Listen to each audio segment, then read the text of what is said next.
कवि सम्राट साहित्यर एक जड़ित विषय सहित आम विशद भाव में आलोचना करवा।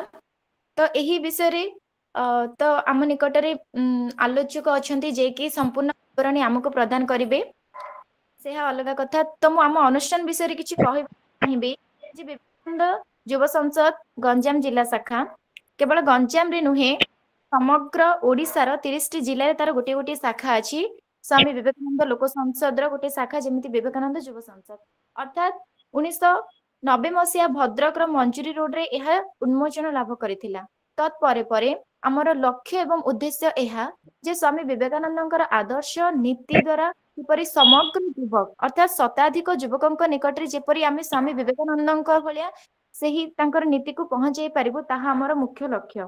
सबु युवकों भितर से ऊर्जा से उन्मादना से उत्तेजना अच्छी खाली ताहाकु एक खोराक जोगाइबा पई आम अनुष्ठान सदा सर्वदा प्रयासरत। तो आज पाठचक्र को औपचारिक भाव आरंभ करने पूर्व किसी पर्याय को आमको सब अनुसरण करने को पड़ी था। तेणु आज एक आध्यात्मिक आरंभ कार्य पाठचक्र एक आध्यात्मिक आरंभ पाई मो अनुरोध करी सुश्री के ज्योति पात्र को से मंत्र पाठ करेंगे। धन्यवाद।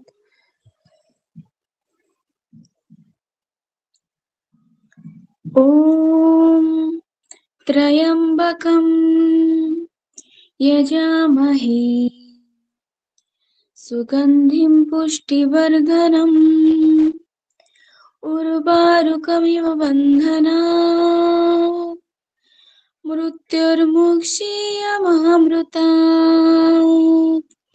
हरि ओम नमः शिवाय।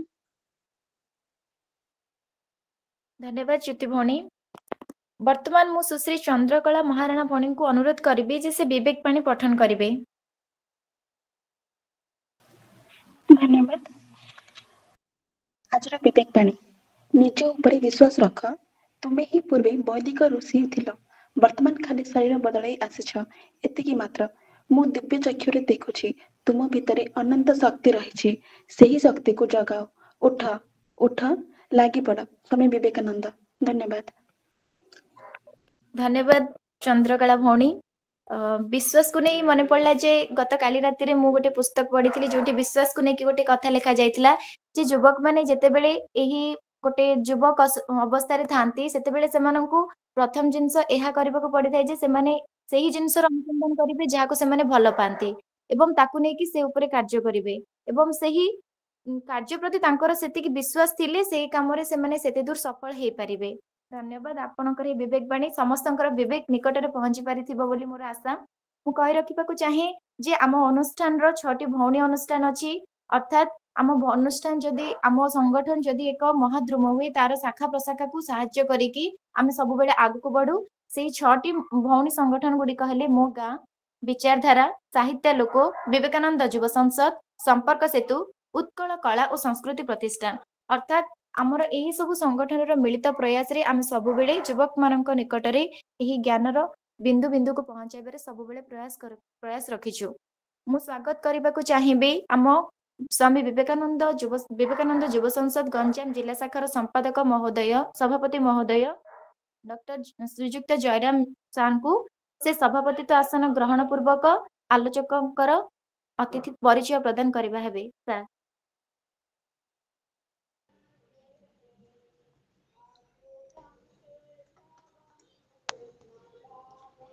ओम नमस्तनंताय सहस्रमूर्तये सहस्रपादाखिशिरोर्बाहवे सहस्रनाम्ने पुरुषाय शाश्वते सहस्रकोटि जुगधारिणे नमः।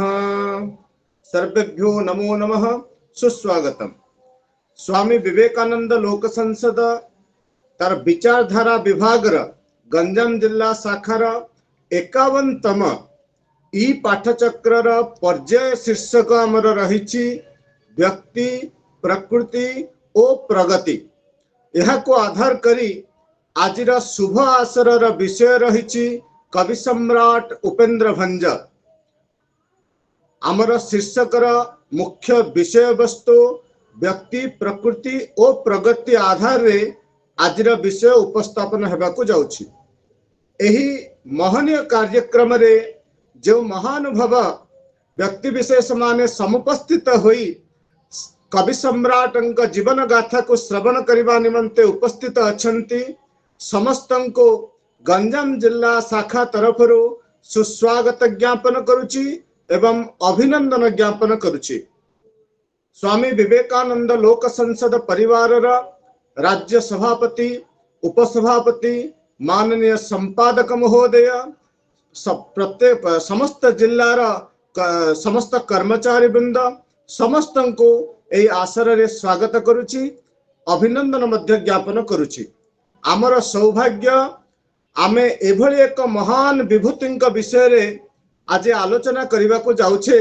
से एकाधार रे जने राजा जने राजपुरुष एवं तथा विशिष्ट साहित्यिक भाव रे आम आगरे जनाशुना व्यक्तित्व तांकर उत्कलीय साहित्यर समृद्धि क्षेत्र रे जो अवदान रही ताहा अतुलनीय अविश्वसनीय विश्वास हेउ नहीं मध्य एभली एक शब्द समुद्र को जे लंघन करिसेंती सेही भली व्यक्ति विशेषंकर आमे आज चर्चा करिया को जाउछे।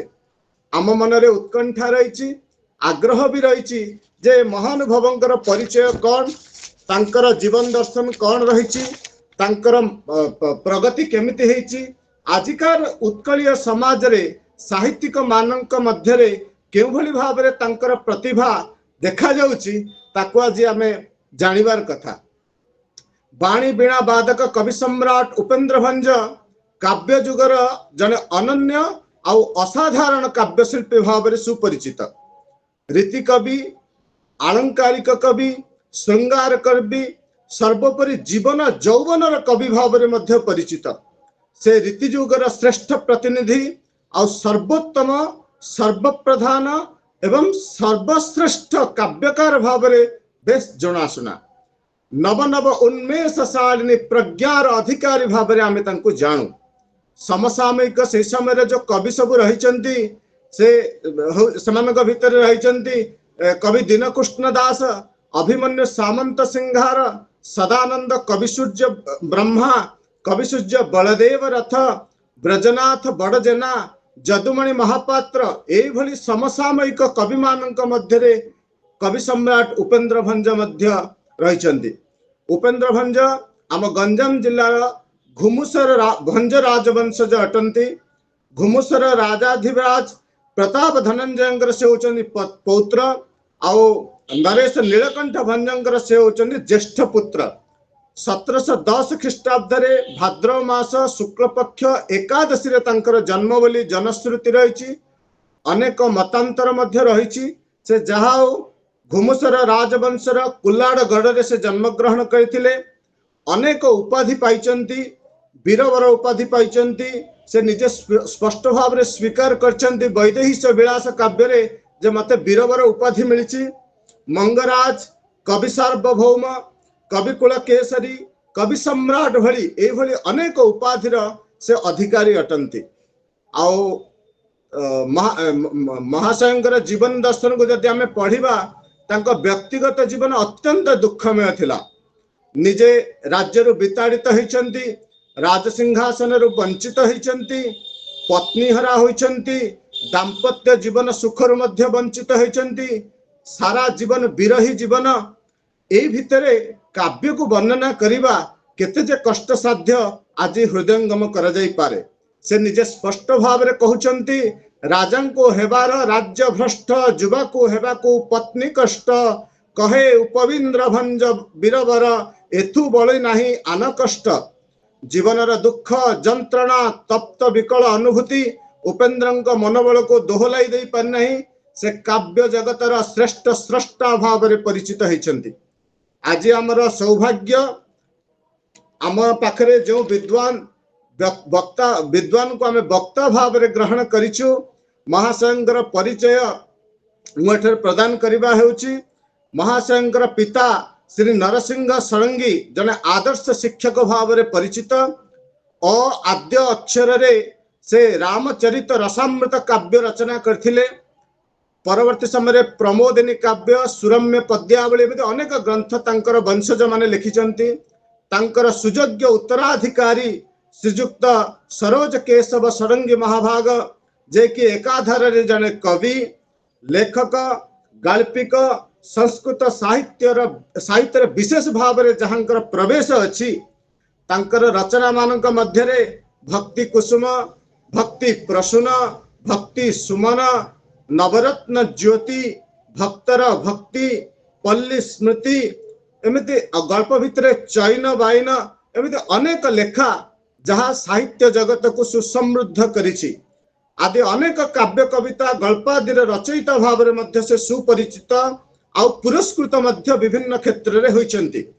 वर्तमान से प्राथमिक शिक्षक भाव में कार्यरत अछंती। आमर सौभाग्य से आम परिवार मध्य जड़े सदस्य अटंती।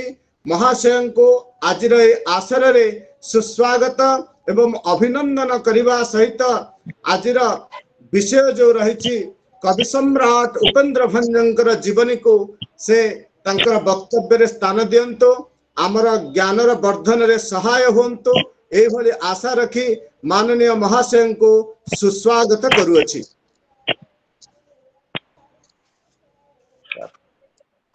पूजा आज्ञा सर।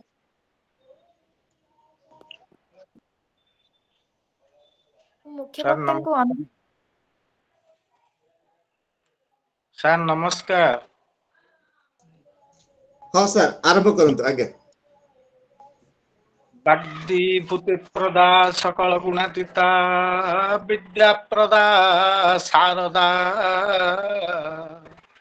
वीणा पुस्तक धारिणी अभयदा जड्यांधकारापहा।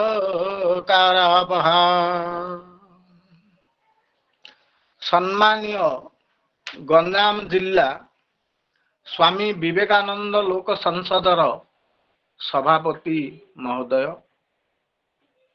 संपादक मिश्र सार महोदय, संयोजिका सुश्री पूजाराणी प्रधान एवं उपस्थित विवेकानंद परिवार समस्त सुधी मंडली समस्त को मोर यथोचित सम्मान जनाई आजिर विषय वस्तु कवि सम्राट उपेन्द्र भंज और तांकर काव्य राजी ताहा मु उपस्थापन करुछि। कवि सम्राट उपेन्द्र भंज से उत्कल भारतींग बरपुत्र मानंक मध्यरु एक जाजुल्यमान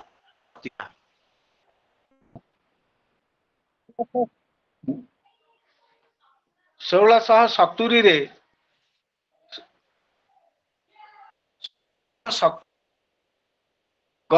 जिल्लार 1670 रे गंजाम जिल्लार भंजनगर निकट रे थिबा कुलाड़ ठारे से जन्म लाभ करथिले।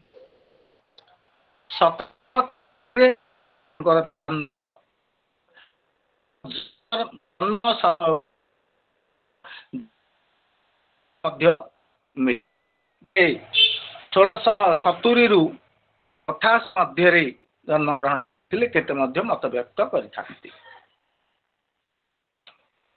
से पिता नीलकंठ भंज तांकर जेजेबापा धनंजय भंज जे कि घुमुसर राजा थी एवं जड़े कवि मध्य। रघुनाथ विलास नाम रे त्रिपुरा सुंदरी इच्छावती मदन मंजरी ये सब काव्य से तांकर जेजेबापा रचना करथिले। धनंजय भंज जड़े कवि थिले। साहित्य संगीतर आलोचना तांको दरबार रे बसुतिला। सेतेबेले उपेन्द्र भंज मन देई एई संगीत आउ भाषार आलोचना को से सुनु थांती। धनंजय भंज को नीलकंठ भंज तांगर माने उपेन्द्र भंज बापा विष देई हत्या करथिले। नीलकंठ भंज राज सिंहासन रे उपनीत हेले, तांगु विष देई मारिले, तापर से आसन रे आसीन हेले। किछि दिन परे किंतु घनभंज युद्ध राकरा देई एही नीलकंठ भंजंकु परास्त करी तांको राजगादी छड़ाई नेथिले।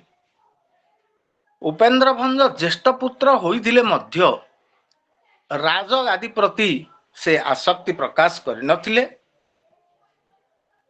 ए अशांतमय वातावरण रु दूरे जिवा पाई से बुगुड़ार सिद्ध गुंफारे, बुगुड़ा ब्लॉक रो सिद्ध गुंफारे तपस्यारत रहिथिले। ओडगां रघुनाथ, नयागढ़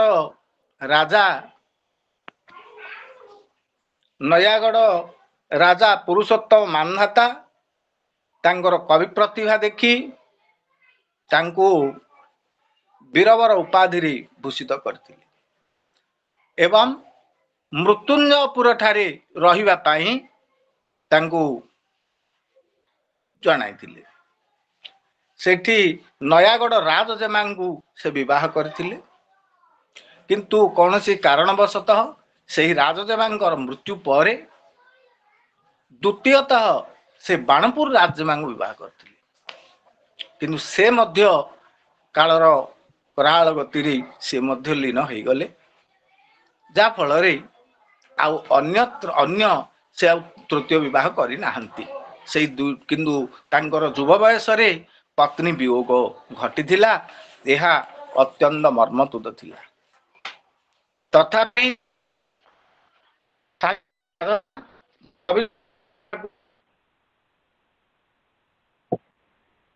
कवित्व प्रतिभारू से विच्युति होई नाहंती। साहित्य साधना रे, ए काव्य साधना रे से अनवरत आप्राण उद्यम करी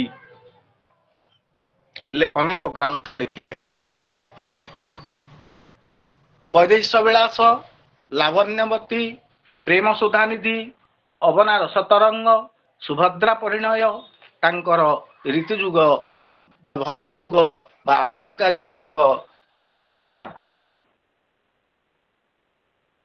गोपबंधु, उत्कलमणि गोपबंधु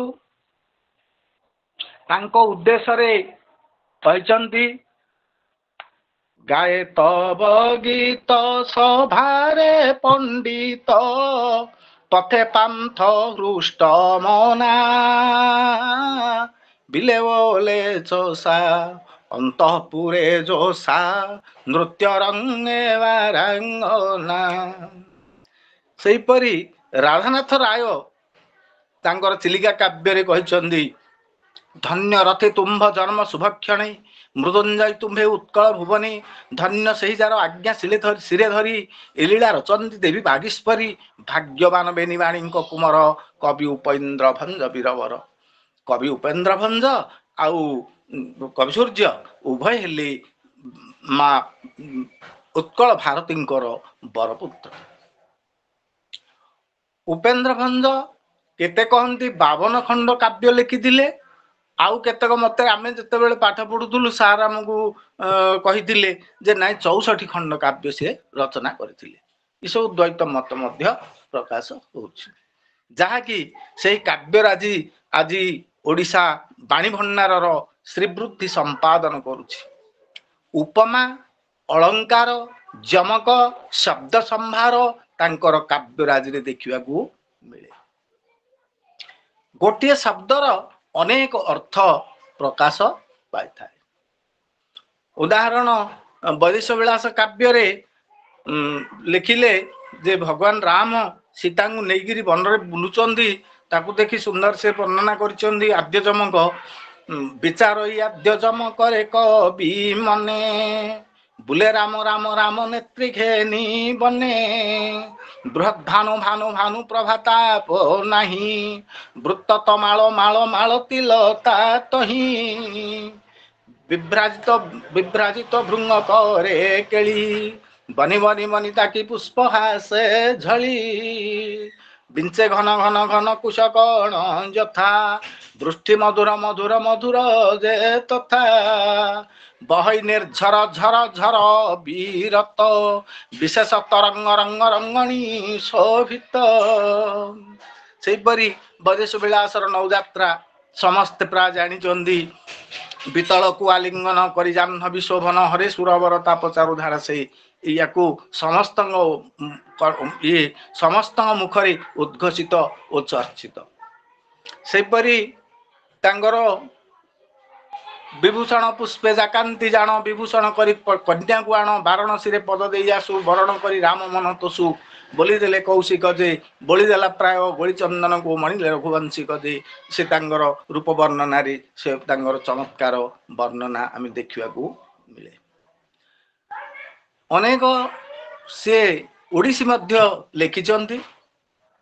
ଶ୍ରୀମତୀ ଶ୍ରୀପତି ବୃନ୍ଦାବନେ କେଳି ରଚିଲେ ସାରଙ୍ଗ ହ୍ରଦ ପଲଙ୍କେ ସାରଙ୍ଗ ପଙ୍କିଳ ପଙ୍କେ ସାରଙ୍ଗ ମୁଖୀ ସାରଙ୍ଗ ସାରଙ୍ଗରେ ରସିଲେ। ଶ୍ରୀମତୀ ଶ୍ରୀପତି ବୃନ୍ଦାବନେ କେଳି ରସିଲେ ହରି ପରେ କରି ଘେନି ହରସେ ମୃଗଲୋଚନୀ ହର ରିପୁ ରିପୁ ହରି ହରସେ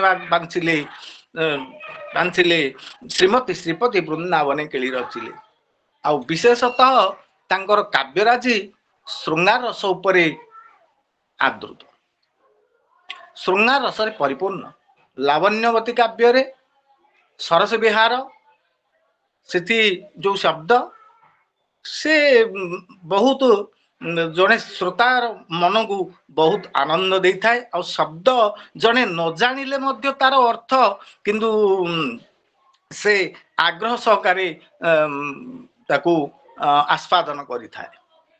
ଅପୂର୍ବ ଅମ୍ବୁଜ ମୁଖକୁ ଚାହିଁ ଚନ୍ଦ୍ର ଚକୋର ଚମେବା ଲୋଭରେ ଧାଇଁଲେ ଶ୍ରୁତି ଚାହିଁ କାତର କେଶ ଦରଶନେ ରଥାଙ୍ଗ ଧାଇଁ ଆହାର ବସେ ବିଚ୍ଛେଦ ଭୟରୁ ଚଳିଲେ କ୍ଷଣେ ନରକି ପାଶେ।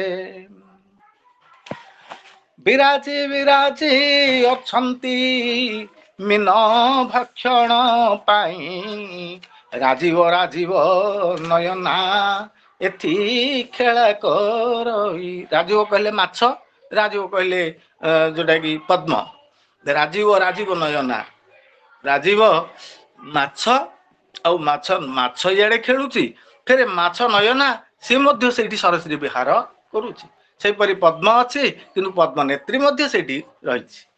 ୟାକୁ ସୁନ୍ଦର ବର୍ଣ୍ଣନା କରିଛନ୍ତି। ଆଉ ସେଇ ଲାବଣ୍ୟବତୀ କାବ୍ୟର ବାସକ ସଜ୍ଜା ଭାବ ମୁଁ ସଂକ୍ଷିପ୍ତରେ ପଦେ ପଦେ କହିଦଉଛି, ବହୁତ ସମୟ ଲାଗେ। ଶ୍ରଦ୍ଧାରୁ ଖୋସିଛି ଖୋସା ଚୂର୍ଣ୍ଣ କୁନ୍ତଳକୁ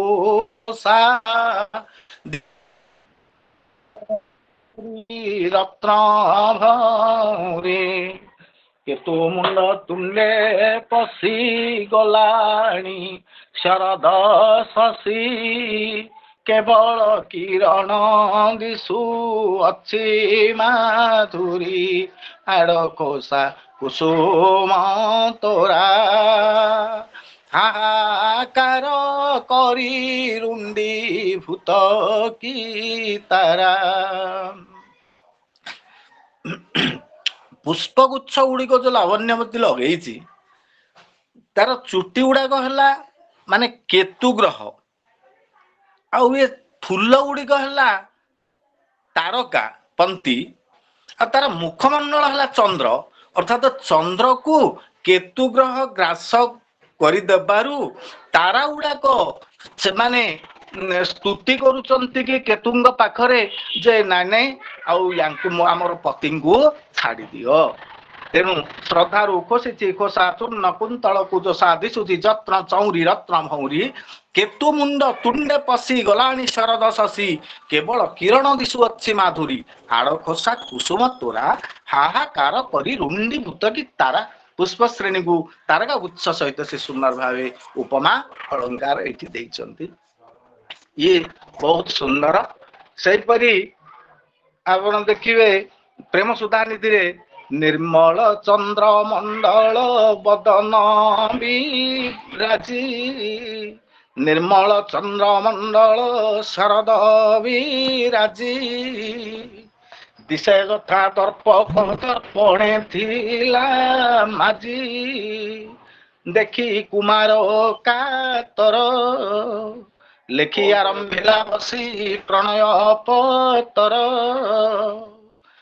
केते दूरे पत्र पड़ी थिले रे न बिना चिन्हा केनु हईयान वृक्ष पत्र किना बंधु तेमंत तोर सबुठारे कुहाउछि सुंदरी कोयर ये तो बहुत बड़टा चिटाऊ लिखिछि राजकुमार राजकुमारी को ताको आउ यार सबू तो तांकर विशेष भावे वैदेश विलास काव्य छाड़िले तथापि मध्य सेतिरे मध्य से सुंदर भावे रखी देइछन्ती कारण बग बसिछि बगुलीडे जतले बसिछि बग बसिछि भगवान राम वन रे जाउछन्ती गला बेले से ताकू पचारिछन्ती किरे सीता तू देखिछु बग कहिला हाँ प्रभु मु देखिछि एपटे रावण दक्षिण पटकू नेगिरी पड़े गला हौ ठीक अछि तू जो कहिलु तेणु मु तते की बर मागिबू मागे मु देबी ना नाइ नाइ मु तो अलसुआटा बसारे सब बेले वर्षा दिने थिबी किंतु बगुली आनिगिरी मते आहार दउथुबो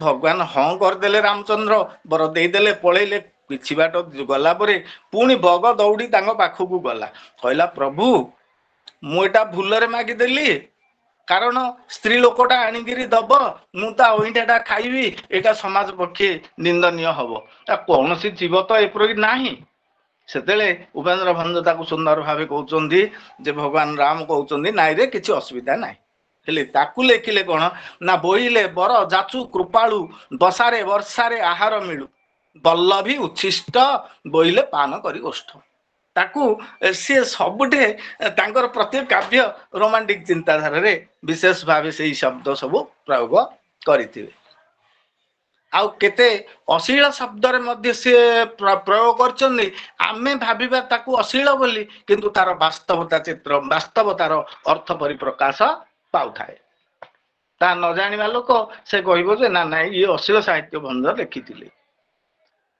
आउ सुंदर माने तांगर ये जो अनेक संगीत मध्य रचना करचंदी कांत बिना दिवा रजनी सजनी कोटि जुग समय हेलाटिरे आउ ये जो सजनी जहा मु देखिली आज इडा गोटे ओडिसी गोटे जोडा किते तो तांगर अछि ता भितरे जोडा आरे मदालो सा शेष होई जाओ थिला चंद्रनिशा आरे मदालो सा नवनिधुवन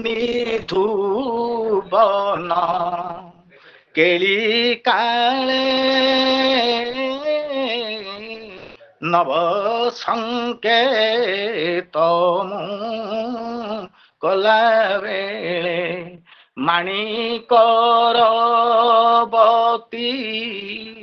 जाड़ी बसिथिलु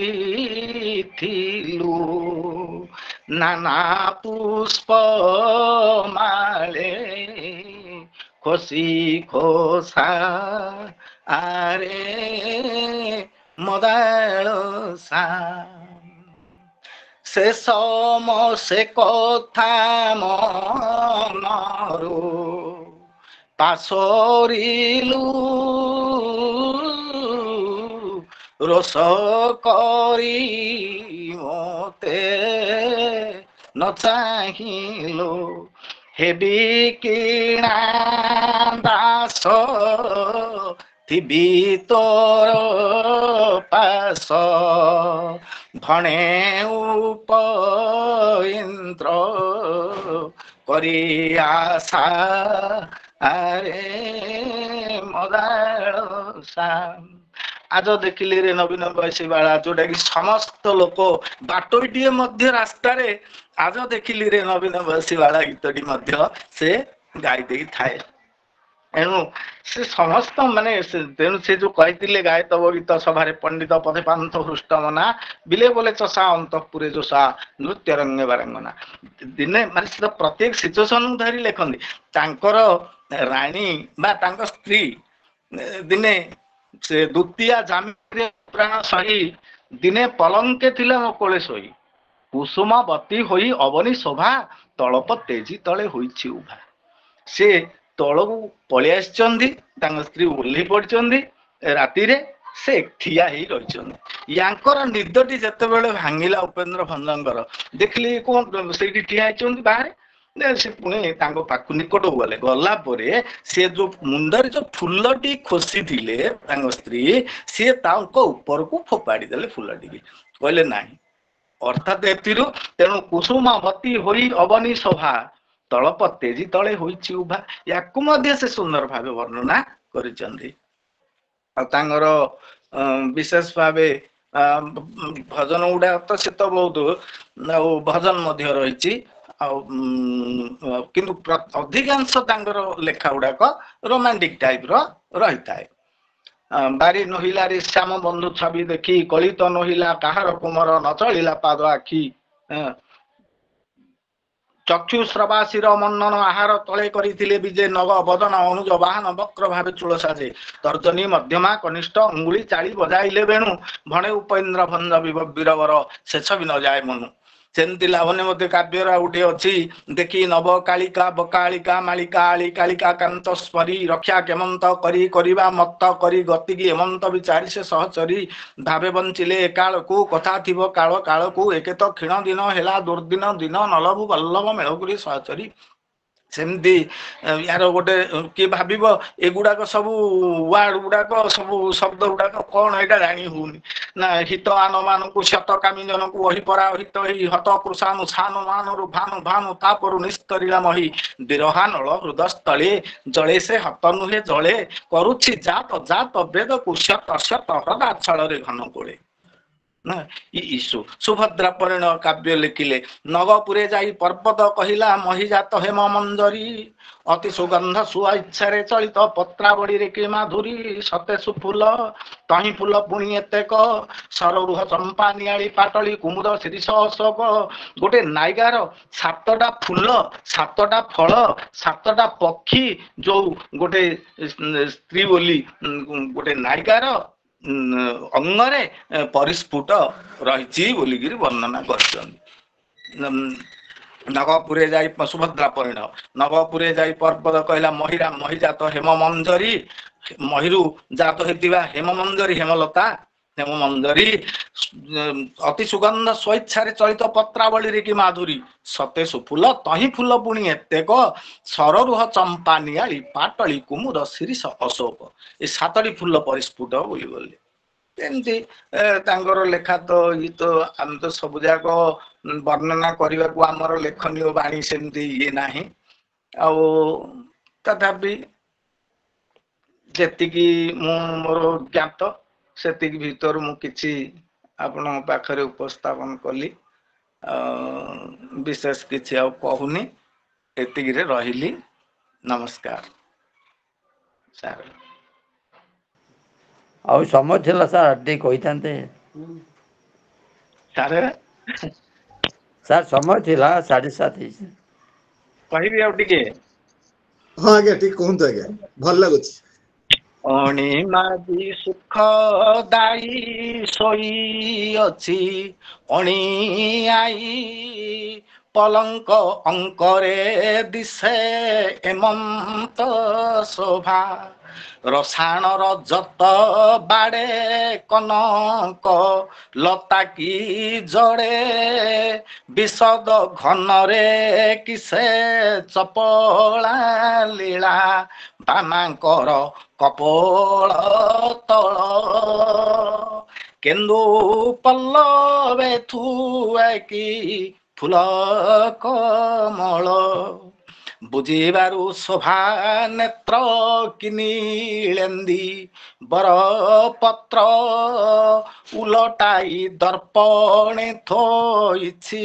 କୁତୁକେ କିଅ ବା ଖଞ୍ଜନ ଯୁଗ ନିଶ୍ଚଳ ହେବାରୁ ଯୋଗ ଅଞ୍ଜନ ଅଠାକାଠିରେ ଏକାଳକେ ମୀନ ରାଶି ଉଦୟ ଆସି ମୃଗାଙ୍କ ଅଙ୍କରେ ଶୋଭା ଏମନ୍ତ ଦିଶି ଝିଲିମିଲି ମାଳି ପାନ ପତ୍ରୀରେ ଅତି ଶୋଭନ ମାର ମଙ୍ଗଳ ପଲ୍ଲବ ତୋରଣ ପରା କୋତରା କୋରୁଳି ଝଳି ବାତେ ଚଳେ ଅଳିଆଳି ପକ୍ଷ ଚାଳି କିବା ଉଡ଼ି ଯିବାକୁ ତୋରା ମୁକୁତା ସୀମନ୍ତ ଉପରେ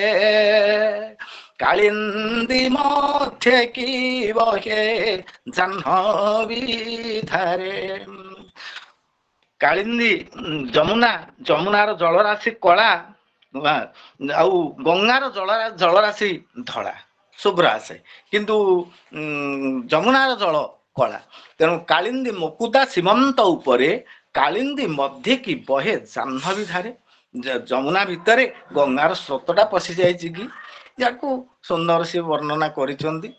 ଆଉ ଆପଣ ତ ଜାଣିଛନ୍ତି ନୌଯାତ୍ରା ବିତଳକୁ ଆଲିଙ୍ଗନ କରି ଜାହ୍ନବୀ ଶୋଭନ ସମସ୍ତଙ୍କ ମୁଖରେ ଉଦ୍ଘୋଷିତ ଚର୍ଚ୍ଚିତ ବିତଳକୁ ଆଲିଙ୍ଗନ କରି ଜାହ୍ନବୀ ଶୋଭନ ହରେ ସୁର ବର ତାପ ଚାରୁ ଧାରା ସେ ବହେ ମକର କେତନ ଉଚ୍ଛନ୍ନ ରତି ସମାନ ପୂରିତ ହୋଇଛି ଆସି ଅଶେଷ ମତେ ବିଦ୍ୟ ହୈମବତୀ ପଦରେ ବିଷ କଣ୍ଠ ତୋଷଦାନୀ ବେନିମତରେ ବିତଳକୁ ଆଲିଙ୍ଗନ ଅତଳ ବିତଳ ତଳାତଳ ରସାତଳ ସପ୍ତ ପାତାଳ ଭେଦି କରି ଗଙ୍ଗା ପ୍ରବାହିତ ହଉଛନ୍ତି। ବିତଳକୁ ଆଲିଙ୍ଗନ ସର୍ବଶେଷ ତଳ ହେଲା ସପ୍ତମ ତଳ ଅର୍ଥାତ ବିତଳକୁ ଆଲିଙ୍ଗନ କରି ଜାହ୍ନବୀ କହିଲେ ଗଙ୍ଗା ଶୋଭନ ହରେ ସୁରବର ତାପ ସୁରବର କି ମହାଦେବ ତାଙ୍କର ତାପକୁ ଯିଏ ହରଣ କରିଥାନ୍ତି ଗଙ୍ଗା ହରେ ସୁରବର ତାପ ଚାରୁଧାରା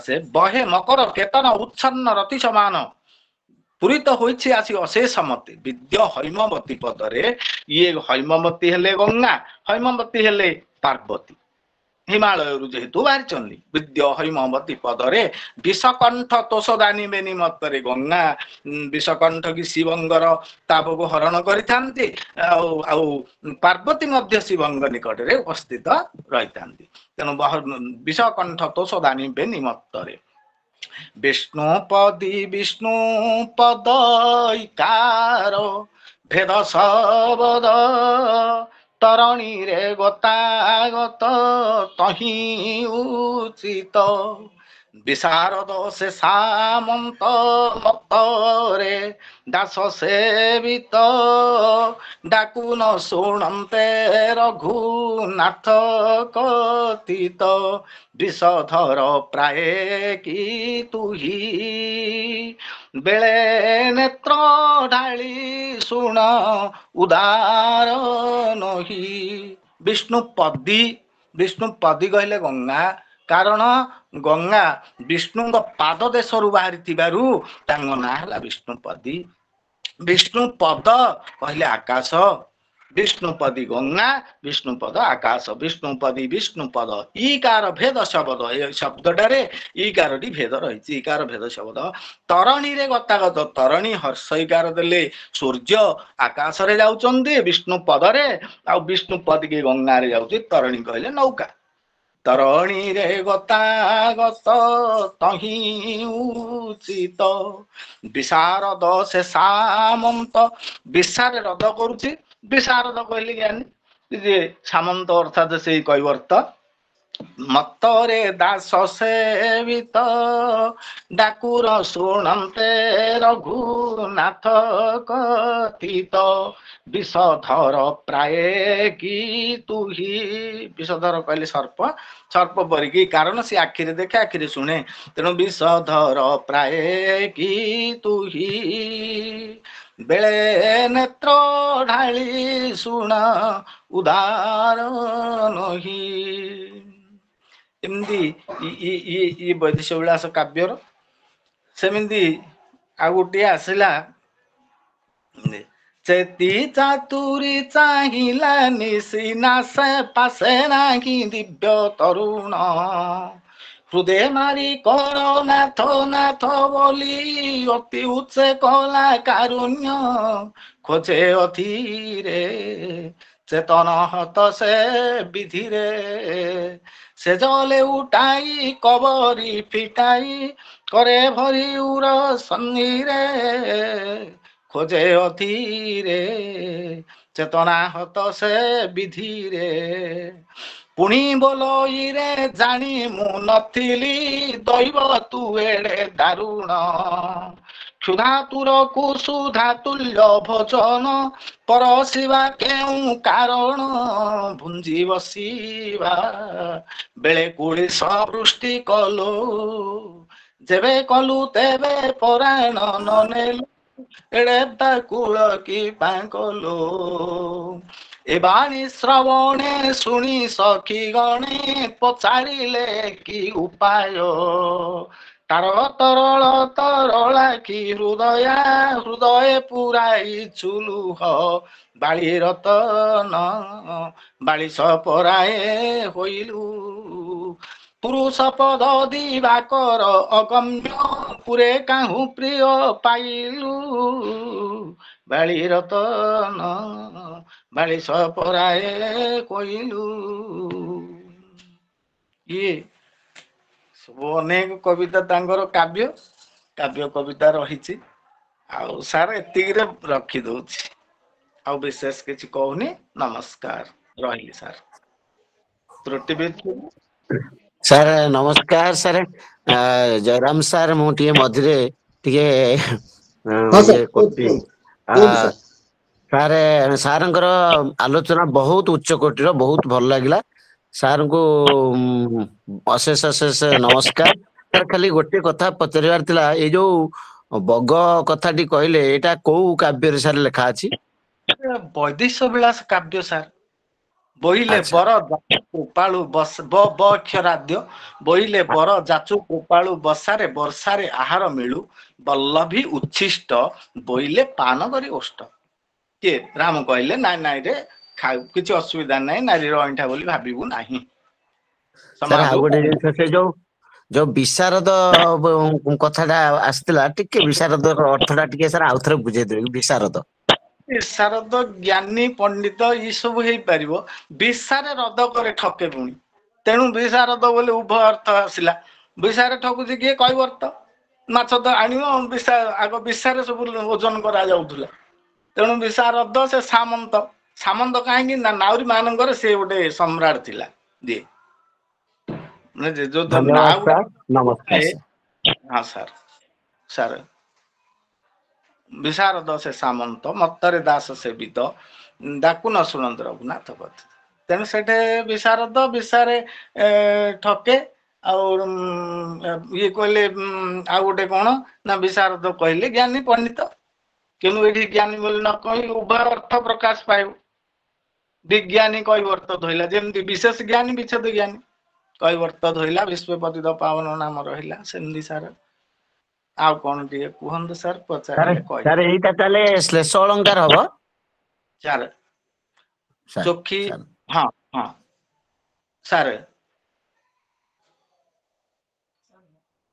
ସାର୍ ନେଟ୍ ପାଇଲେ ଠିକ ଅଛି ଆଉ କାହାର କିଛି ପ୍ରଶ୍ନ ଅଛି ଯଦି ପଚାରି ପାରିବା ସାର୍ କୁହନ୍ତୁ ନେଟ୍ ଟିକେ ପ୍ରୋବ୍ଲେମ ରହୁଛି ତ ସାର୍ ଠିକ ଅଛି ଅଣିମାଦି ସୁଖ ମାନେ ଅଷ୍ଟ ଐଶ୍ୱର୍ଯ୍ୟ ସୁଖ ଅଣିମାଦି ସୁଖ ଦାୟୀ ଶୋଇ ଅଛି ଅଣିଆଇ ସେଠି ଲାବଣ୍ୟବତୀ କାବ୍ୟ ମାନେ ଯୋଉଟା ଶୟନ ସମୟର ଦୃଶ୍ୟକୁ ସେ ବର୍ଣ୍ଣନା କରୁଛନ୍ତି। କନକ ଲତା କି ଜଳେ ରସାଣ ରଜତ ବାଡେ ଅର୍ଥାତ୍ ଆଇଭେରୀ ଗଜଦନ୍ତର ପଲଙ୍ଗ, ତେଣୁ ରସାଣ ରଜତ ବାଡେ ମାନେ ରୂପାଟିକୁ ରସାଣିଲା ପରି ତାକୁ ରସାଣ ରଜତ ବାଡେ କନକ ଲତା କି ଜଳେ। ଇଏ ଯେହେତୁ କନକର ଲତା ସହିତ ତୁଳନା କରିଛନ୍ତି ନାୟିକାକୁ। କେନ୍ଦୁ ପଲ୍ଲବେ ଥୁଆକି ଫୁଲ କମଳ ଅର୍ଥାତ୍ ହାତଟାକୁ କେନ୍ଦୁ ପତ୍ର ସହିତ ବର୍ଣ୍ଣନା କରାଯାଇଛି। ଏମିତି ସାର ପ୍ରକୃତିର ଇଏ ଗୁଡାକୁ ନେଇକିରି ସେ ନାୟିକା ସହିତ ଆପଣଙ୍କୁ ସେ ଆଉ ଗୋଟେ ପଦଟା ଯୋଉ କହିଲି କଣ ନା ନବପୁରୀ ଯାଇ ପର୍ବତ କହିଲା ମହିଜା ପ୍ରେମ ମନ୍ଦରୀ ଅତି ସୁଗନ୍ଧ ସ୍ୱଇଚ୍ଛାରେ ଚଳିତ ପତ୍ରାବଳୀରେ କି ମାଧୁରୀ ସତେ ସୁଫୁଲ ତହିଁ ଫୁଲ ପୁଣି ଏତେକ ସରରୁହ ଚମ୍ପା ନିଆଳି ପାଟଳି କୁମୁଦ ଶିରିଷ ଅଶୋକ। ଅର୍ଥାତ୍ ପଦ୍ମ ଫୁଲ ପରି ମୁଖ, ସରରୁହ, ସରରୁହ କହିଲେ ପଦ୍ମ, ସରରୁହ ଚମ୍ପା, ଚମ୍ପା କଳି ପରି ଆଙ୍ଗୁଠି ଚମ୍ପା, ସରରୁହ ଚମ୍ପା, ନିଆଳି, ନିଆଳି ପରି ନଖପନ୍ତି, ନିଆଳି ଫୁଲଟା ଯେମିତି ନଖ ସେମିତି, ତେଣୁ ସରରୁହ ଚମ୍ପା ନିଆଳି, ପାଟଳି, ପାଟଳି ମାନେ ଗୋଲାପ ଫୁଲ ଯୋଉଟା କି କର୍ଣ୍ଣ, କାନଟା ଗୋଲାପ ଫୁଲ ପରି ବର୍ଣ୍ଣନା କରାଯାଇଛି। ପାଟଳି, ନିଆଳି ପାଟଳି, ଶିରିଷ, ଶିରିଷ ଅର୍ଥାତ୍ ସୋରିଷ ଫୁଲ ପରି ଗୌର ଦେହ, ସରରୁହ ଚମ୍ପା ନିଆଳି ପାଟଳି କୁମୁଦ କଇଁ ଫୁଲ ପରି ଅଧର, କୁମୁଦ ଶିରିଷ ଅଶୋକ, ଅଶୋକ ପରି ଦନ୍ତପନ୍ତି। ଏ 7ଟି ଫୁଲ ତା ଅର୍ଥ ଗୋଟେ ନାୟିକା ଭାବରେ ଅଛି ବୋଲିକିରି ଉପେନ୍ଦ୍ର ଭଞ୍ଜଙ୍କର ଭାଷା। ଆମେ ତ କହିନେ ସାର୍, କିନ୍ତୁ ସିଏ ତାଙ୍କର ଯାହା ବର୍ଣ୍ଣନା ସାର୍, ଆଉ ବି ଆପଣ ଆଉ ସାର୍ କହିଦଉଛି ଏମିତି ଆଉ ସାର୍। ହଉ ସାର୍ ରହିଲି ସାର୍, କୁହନ୍ତୁ ସାର୍ ଆପଣ କଣ କହିବେ କୁହନ୍ତୁ ସାର୍। ସାର୍ हाँ सर, बहुत बढ़िया है सर। पूजा आगू ଯିବା। ଧନ୍ୟବାଦ ସାର୍। ସାର୍ ଆପଣଙ୍କ ଭାଷଣ ମାଧ୍ୟମରେ ମୁଁ ଏଇ କିଛି ଦିନ ତଳେ ପଢିଥିବା ଲାବଣ୍ୟବତୀର ଗୋଟେ ପଦଟି ମୁଁ ରିଲେଟ୍ କରିପାରିଲି ଯେ ଦୂରେ ଥିଲେ ପାଶେ ଅଛି ଥିବୁ ଏହା ଘେନି କେତେ ଦୂରେ ଚନ୍ଦ୍ର କେତେ ଦୂରେ କୁମୁଦିନୀ ପ୍ରୀତି ଅଭେଦ ତାଙ୍କର ଯେତେ ଦୂରେ ଥିଲେ ଯେ ଯାହାର ତାହାର। ଅର୍ଥାତ୍ ଆପଣ ଚନ୍ଦ୍ର ଭଳି ବହୁତ ଅଛନ୍ତି ଆଉ ଆମେ ସମସ୍ତେ ଏଇ ପାଠ ଚକ୍ରରେ ଆଉ ଗୋଟେ ଗୋଟେ କଇଁ ଭଳି ଅତି ଦୂରରେ ଅଛୁ, କିନ୍ତୁ ଆମ ଭିତରେ ଥିବା ସେଇ ପ୍ରୀତିର ସୂତ୍ରଟା ଥିଲା ବିବେକାନନ୍ଦ ଯୁବ ସଂସଦ ଅବା ଆପଣଙ୍କର ସାହିତ୍ୟ ପ୍ରତି ଥିବା ସେଇ ପ୍ରୀତି ଯାହା ଦ୍ୱାରା ଆମେ ଏତେ ଦୂରରେ ଥାଇ ମଧ୍ୟ ଆପଣଙ୍କ ନିକଟରେ ପହଞ୍ଚି ପାରିଲୁ। ଏବଂ ଆପଣ ଯୋଉଭଳି ଭାବରେ କହିଲେ ଯେ କବି ସମ୍ରାଟ ଉପେନ୍ଦ୍ର ଭଞ୍ଜଙ୍କର ପ୍ରାୟତଃ ଲେଖା ଲେଖିରେ କାବ୍ୟ ହଉ, ଚୌପଦୀ ହଉ, ଚଉତିଶାରେ ହଉ ପାଖାପାଖି ଗୋଟେ ରୋମାଣ୍ଟିକ ଟଚ୍ ଥାଏ, ଯୋଉଟା କି ଆଜିକାଲିକା ୟଙ୍ଗଷ୍ଟର୍ସ ବା ଯୁବକ ଯୁବତୀ ମାନଙ୍କୁ ମଧ୍ୟ ଯଦି ସେମାନେ ବିଶେଷ ଭାବେ ଯଦି ଓଡିଆ ବିଭାଗର ହୋଇଥାନ୍ତି ତ ସେମାନଙ୍କର ପ୍ରିୟ ଲେଖକ ବା କାବ୍ୟକାର ମାନଙ୍କ ମଧ୍ୟରେ ଉପେନ୍ଦ୍ର ଭଞ୍ଜ ସର୍ବାଗ୍ରେ ଥାନ୍ତି। ସାର୍ ମୋର ଗୋଟେ ପ୍ରଶ୍ନ ଥିଲା, ସାର୍ ଯେମିତି ଆପଣ କହିଲେ କି ସପ୍ତଦଶ ଶତାବ୍ଦୀର ଆଳଙ୍କାରିକ ଯୁଗରେ କାବ୍ୟ ହଉ କିମ୍ବା ଅନ୍ୟ ସବୁ ସାହିତ୍ୟର ବିଭାଗରେ ଅନେକ ଅଗ୍ରଗତି ସାଧିତ ହୋଇଥିଲା। ତ ଯଦୁମଣି ମହାପାତ୍ର ଥିଲେ, ଅଭିମନ୍ୟୁ ସାମନ୍ତସିଂହାର ଥିଲେ, କବି ସମ୍ରାଟ ଉପେନ୍ଦ୍ର ଭଞ୍ଜ ମଧ୍ୟ ଥିଲେ, କିନ୍ତୁ ଉପେନ୍ଦ୍ର ଭଞ୍ଜକୁ ହିଁ କାହିଁକି କବି ସମ୍ରାଟ କୁହାଗଲା? ଅର୍ଥାତ୍ ସେମାନଙ୍କ ମଧ୍ୟରେ ଆଉ କବି ସମ୍ରାଟଙ୍କ ମଧ୍ୟରେ ଏମିତି କଣ କିଛି ଭିନ୍ନ ଥିଲା ଯାହା ଦ୍ୱାରା ସ୍ୱାତନ୍ତ୍ର୍ୟ ପ୍ରତିପାଦିତ ହେଇଥିଲା ଉପେନ୍ଦ୍ର ଭଞ୍ଜଙ୍କ ଠାରେ? ଏ ଶବ୍ଦର ତରଙ୍ଗ ମାନେ ଶବ୍ଦର ତରଙ୍ଗିଣୀ ମାନେ ପାର ହେଇପାରିଥିଲେ। ସେଇ ଶବ୍ଦ ତାଙ୍କ ପାଇଁ ଅଲଗା ଗୋଟେ ଡିକ୍ସନାରୀ ବ୍ୟବହାର କରାଯାଏ, ଆଉ ସେଇ ଶବ୍ଦ କୌଣସି କବିଙ୍କ ପାଖରେ ପ୍ରାୟତଃ ଦେଖିବାକୁ ମିଳେ ନାହିଁ। ଏକ ଶବ୍ଦ ଭଣ୍ଡାର, ଦୁଇ ତାଙ୍କର ଯୋଉ ବର୍ଣ୍ଣନା ଗୁଡ଼ିକ ମାନେ ଉପମା ଅଳଙ୍କାର, ସେ ଉପମା ଅଳଙ୍କାର ଆମେ କହୁନୁ ଉପମା ଭଞ୍ଜ ବିରସ୍ୟ, ତେଣୁ ଭଞ୍ଜଙ୍କ ପରି ଆଉ ଉପମା ଅଳଙ୍କାର କେହି ଦେଇପାରି ନାହାନ୍ତି। ଏମିତି ମାନେ ଏକ ଭାଷା ଉପରେ ଶବ୍ଦ ଉପରେ, ଦୁଇ ଉପମା ଆଳଙ୍କାରିକ ଶବ୍ଦ, ଯମକ, ଏ ସବୁ ଗୁଡ଼ିକୁ ତାକୁ ତର୍ଜମା କଲେ, ତେଣୁକରି ତାଙ୍କୁ ତାଙ୍କ ତୁଲ୍ୟ କେହି ହୋଇପାରିବେ ନାହିଁ। ତେଣୁ ରବି ତଳେ କବି ପଣେ ନଗଣେ ମୁଁ କାହାକୁ, ଉପେନ୍ଦ୍ର ଭଞ୍ଜ କହେ ଟେକି ଦୁଇ ବାହାକୁ, ଜୟଦେବ ଦୀନକୃଷ୍ଣ ପାଦେ ମୋର ଶରଣ, ଆନ କବି ମାଥବରେ ରଖେ ବାମ ଚରଣ। ହେଲେ ଦୀନକୃଷ୍ଣଙ୍କୁ କାହିଁକି ସେ ମାନନ୍ତି? ଯେହେତୁ ଭଗବାନଙ୍କର ପରମ ଭକ୍ତ ଥିଲେ ଦୀନକୃଷ୍ଣ ଦାସ, ଯେହେତୁ ବନ୍ଦୀରୁ ତାଙ୍କୁ ମୁକ୍ତ କରିଥିଲେ, ରାଜାଙ୍କୁ ସ୍ୱପ୍ନ ଦେଇଥିଲେ ଜଗନ୍ନାଥ, ସେ ବନ୍ଦୀରୁ ମୁକ୍ତି ପାଇଥିଲେ, ତେଣୁକରି ତାଙ୍କୁ ସିଏ ହାତ ଯୋଡ଼ି ଦିଅନ୍ତି। ଆଉ ଅନ୍ୟ ଯେତେ କବି ଅଛନ୍ତି କାହାକୁ ବି ସେ ଇଏ କରନ୍ତି ନାହିଁ। 64 ଖଣ୍ଡ କାବ୍ୟ କମ କଥା, ସେ ଐଶ୍ୱରିକ କୃପାରେ ସେ ଲେଖିଦେଇ ପଳେଇଥିଲେ। तेणु तांको सहित के मान हेबे नाही बस आउ रोमांटिक चिंताधारा चरम सीमा रे से बाहर अति कठिन भीतर सरस नागरी हृदय नारी केलर सदृश आलिंगन कृपा बसे जानी आम हेला विच्छेद हुए बेसे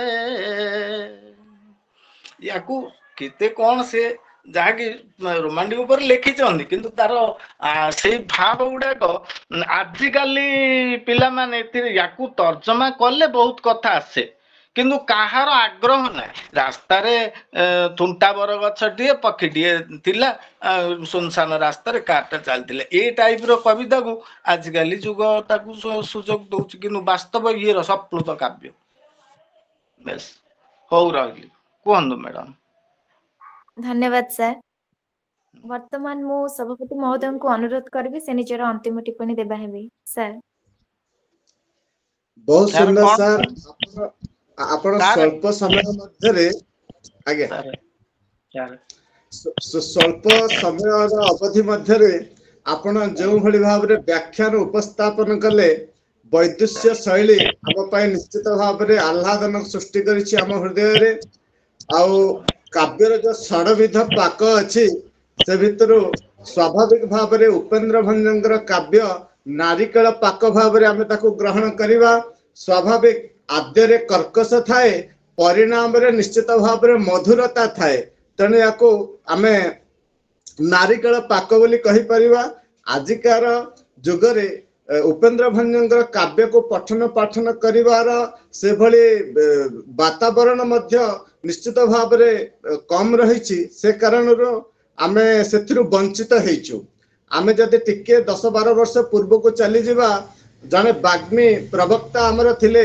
भंज साहित्यर गौरी कुमार ब्रह्मा जे कि भंज साहित्यर विशिष्ट प्रवक्ता भाव रे सारा ओडिसा रे परिचित समस्तंकर आदरणीय मध्य अटंती तो भंज साहित्यर जो सब शब्दावली अछि से शब्दावली जमिति आमे गीताभिधान कहि परिबा अनेक शब्दावली अछि जो शब्दावली को जदि आमे भितर को जदि न पसिबा तार अमृतता बा रसत्व आमे लाभ करि परिबा नाही स्वाभाविक आमर जमिति कहा जायछि काव्यम जससे अर्थ कृते व्यवहार विदे शिवे तरक्षते सद्यः परः निवृत्ते कांता समितत्व उपदेश जुजे अर्थात जस अर्थ लोक व्यवहार परिज्ञान अमंगल विनाशक परमानंद आउ कांता सम्मत अर्थात स्त्री सुख उपदेश जो आनंद लाभ होता है तो काव्य पाठ कले से भली आनंद आमर लाभ होता है आउ स्वाभाविक भाव रे आम पूजा जमती पचारला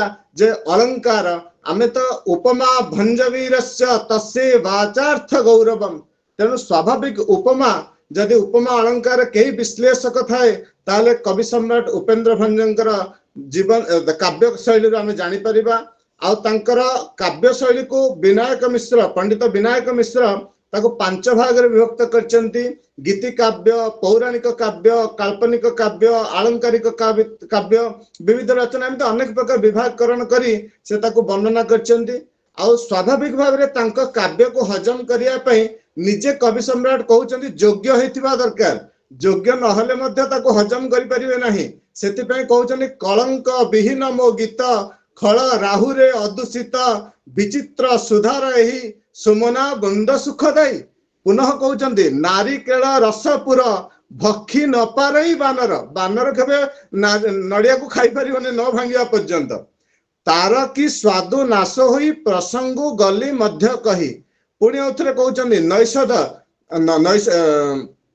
घेन नैषध पराए उपइंद्र कहे बुध प्रमोद कराए नाना शब्द अर्थे जे विचक्षण जेहु जाने अलंकार लक्षण सेही करू ए छंद विवेचन जे अलंकार लक्षण जानिनी अलंकार ज्ञान नाही से छंदर लक्षण कौन करि परिबो अर्थ कौन बुझी परिबो ए छंद इक्षु लतिका रस आस्वादन अर्थी हेबो एथि ज्ञान रद थिले जने अर्थात ये जो इक्षु लतिका आखु रसटा जमिते अमृतत्व लाभ करे तो काव्य कवितार से भीतर को प्रवेश कले ही तार रसर आस्वादन आमर हो पार तेणुक तो गोपबंधु दास स्पष्ट आपणकर प्रथम प्रारंभिक कथन निश्चित भाव में कहीगले गाए तुम्भ गीत सभारे पंडित पथे प्रंथ हृष्ट मना बिले बोले चसा अंतपुरे जोसा नृत्य रंगे बारंगना। तो गोपबंधु मध्य स्पष्ट भाव में प्रमाणित कर मधुचंद्र राव मध्य कहते तेणु आमर सम्राटंकर जो काव्य शैली अच्छी सी तो अनंत शास्त्र बहुरस्ति विद्या स्वल्पस्तु कालो बहुविघ्नताश्च जत्सारभूतम तदुपासनीयम हंसो जथा क्षीर मिबाम्बु मध्यात्। हंस जेपरी क्षीर जल मध्य क्षीर टाको ग्रहण कर दिए जल टाको छाड़ी दिए से भली काव्य गुच्छ मध्य साधारण आम जीवन पर जहाँ सुखदायी जहाँ आनंददायी जहाँ प्रेरणादायी जहाँ आम ग्रहणीय ताको आमे ग्रहण करिवा समय उपयोगी भाव में आमे सम्राट विचारधारा को निश्चित भाव में साहित्य अवलोकन रे रखिबा ता द्वारा साहित्य समृद्धि हब उत्कल भाषार समृद्धि हब। दुर्भाग्य आमर भाषा जदि आउ 50-100 वर्ष आगु को जिबा ताले ए साहित्य निश्चित भाव में विलुप्त प्राय हबाकु जाउची। तेणु समस्तंकर निश्चित भाव में या प्रति दृढ़ निश्चय रहिबा दरकार जे साहित्यर समृद्धि केवल कवि सम्राट काव्य कविता आदि कवि सूर्य बलदेव रथंकर काव्य कविता आदि पठन पाठन अध्ययन अध्यापन हेले ही निश्चित भाव में आगु को बढ़ी पारिबा। एभली शुभ आकांक्षा रखी मु मोर वक्तव्य एठी परिसमाप्ति करुछि। समस्त को सुस्वागत अभिनंदन करुछि। एभली एक भव्य आसर रे आपण मानकर समुपस्थिति रहिला षडंगी सारंकर समुपस्थिति रहिला यह आम पई निश्चित भाव में प्रेरणा जोगेबा आम जीवन रे। एभली आशा एवं आकांक्षा रखी मु एठारे रहुछि। जय तु उत्कल ओडिशा वंदे उत्कल जननी। धन्यवाद सर। वर्तमान पाठचक्र शेष पर्यायर आम उपनीत हो सारी तेणु मु आम युव संसद गंजाम जिला शाखार सदस्य हरिशंकर पांडे महोदय को अनुरोध करी से धन्यवाद अर्पण शांति पाठ उभय दायित्व संपादन करेंगे। सर धन्यवाद पूजा। समस्त को शुभ संध्या। धन्यवाद पर्व गंजाम जिला शाखार 51तम पाठचक्र रे आज आम सहित साधारण व्यक्ति भाव जोड़ी होता आम अनुष्ठान जन सदस्य सरोज कृष्ण षडंगी महोदय को मो तरफ आज पाठ्यक्रम समस्त तरफ बहुत बहुत धन्यवाद ज्ञापन करुँची। सहित मुझे धन्यवाद ज्ञापन करी आज सभा कार्य पौरोहित्य दायित्व ग्रहण करथिबा आम गंजाम जिला शाखार संपादक श्री जयराम मिश्र सार को मो तरफ आम अनुष्ठान तरफ बहुत बहुत धन्यवाद ज्ञापन करुँची। या छड़ा मुझे धन्यवाद देवी आज संजयिका थिले पूजारिणी प्रधान तांको आम अनुष्ठान तरफ बहुत बहुत धन्यवाद ज्ञापन करुँची। या छड़ा आज जी मंत्र पाठ करते सुश्री के ज्योति पात्र एवं विवेकवाणी पढ़ी सुश्री चंद्रकला महाराण महोदय को मो तरफ बहुत बहुत धन्यवाद। या छड़ा आज कार्यक्रम जोगदी समस्त श्रोता बंधु को मु साधुवाद एवं धन्यवाद ज्ञापन करुँची। वर्तमान शांति पाठ सर्वे भवन्तु सुखिनः सर्वे सन्तु निरामय सर्वे भद्राणि पश्यन्तु मा कश्चित् दुःखभाग् भवेत्। ओम शांति शांति शांति। धन्यवाद। धन्यवाद सर। समस्त को धन्यवाद अर्पण करथिबारु आम अनुष्ठान संगठन तरफ धन्यवाद। वर्तमान मु सभापति महोदय को अनुरोध करबी से आनुष्ठानिक भाव से आज पाठचक्र सभा संघ घोषणा करेंगे। सर सभा संघ हला केवल गंजाम जिलार कार्यकर्ता माने रहिबे सामान्य आभासी आलोचना हबो। समस्त को शुभाभिनंदन। आमर कार्यक्रम चली प्रत्येक मासर 26 तारिख रे आमे आमर विचारधारा कार्यक्रम निश्चित भाव में रखुचे। तसहित परस्पर को जोगाजोगर कमी निश्चित भाव रही। तथापि